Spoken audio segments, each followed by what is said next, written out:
Hey everybody, it's Christina of Crafty Paws. I wanted to share with you guys something that I'm super excited about. This is the book that we got published for my dad, and it includes poetry and short stories that my dad has written, obviously all in Korean.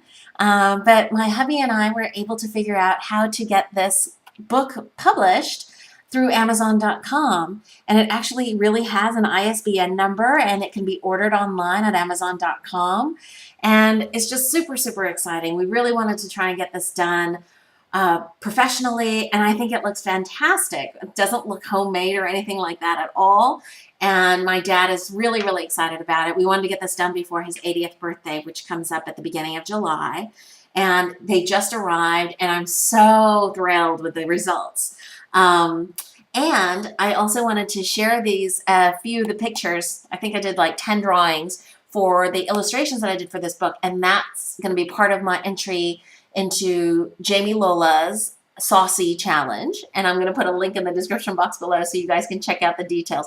But it's very flexible, very open. Jamie Lola is super sweet and it just encouraged me so much in my drawing, and her January Doodle Days was what really got me going to do even my digis that I release each week. So without further ado, I will flip the book is called Yurigusul, which means glass marble. And we picked out this great picture that we purchased through one of those online photo purchasing things, which I can't remember right now, but if I remember, I'll put it in the description box. The first one is a really simple drawing, just very clean. It's an umbrella, goes with the story title, the poem title, which says Usan, which means umbrella in Korean. The next one, you might recognize this. This is called Sudegi got, which is trash flower. This flower is recovered from the garbage, and you'll see that the hibiscus flowers there, which is the national flower of Korea and also the state flower of Hawaii, was the same flower that I used for my digi a couple weeks ago, my free digi.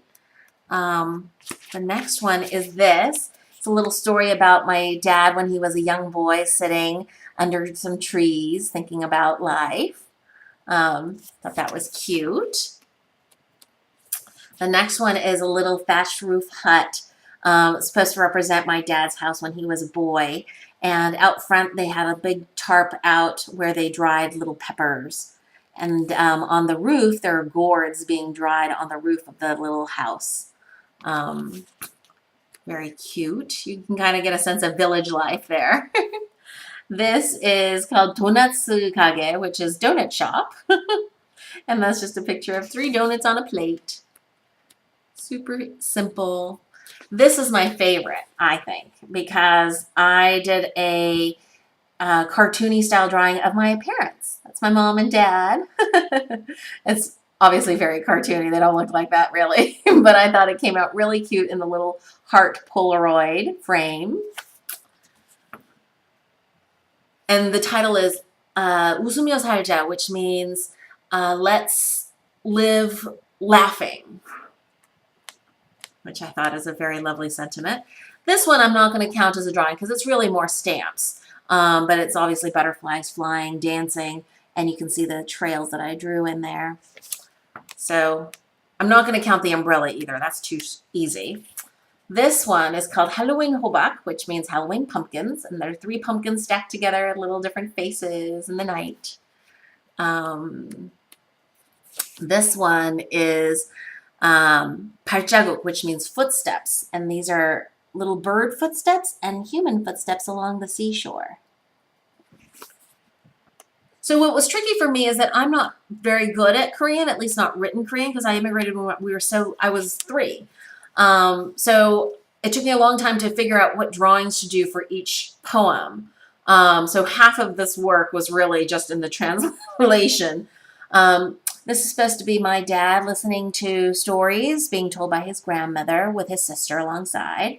And this is like the old style Korean pot-bellied stove. They're all sitting under a blanket listening to stories. Thought that came out super cute. And I think that's the last one. So 8 drawings in here that I wanted to count. And then, totally unrelated, but I don't know if you guys know, back in May, The Metropolitan Museum of Art in New York has released 400,000 pictures, photos of artwork, and I will put a link in the description box below so you guys can check that out as well. But it's really cool to be able to see this magnificent art that they've now released for non-commercial use. You guys can look at them, draw them, learn from them. But these are some of the things that I picked out to just try and sketch and draw. So this is from a painting by Norman Catherine, South African prototype, it says. It's a 1988 series. And then, I'm trying to flip through this way. This was a modern art piece done in 1978, deep in the vast heart of Africa. This is a modern piece. I'm not going to count that one either. It's called The Voice. Although there's a lot of texture in here, which you probably can't see at all. No, because it's too faint. Anyway, this was actually a sculpture. It's a wooden sculpture, and I tried to do some wood texture, wood grain in here. This is a piece done by Leger. It's called Exit the Ballet Russes, and it's, you know, the wooden kind of people that you can form into different shapes and whatever. It's almost like that. They've formed people kind of by these cone-shaped, you know, pieces. It's a painting, not a sculpture, but I thought that was really cool, so I tried to draw that. This is a Matisse piece called Goldfish and Relais. I don't speak French, so. This one is another Matisse piece called Goldfish and Sculpture. That's the sculpture on the side here. Goldfish bowl. This is a Van Gogh piece. It's a portrait of Joseph Ronan. I don't know. And he actually is wearing a sea captain's hat.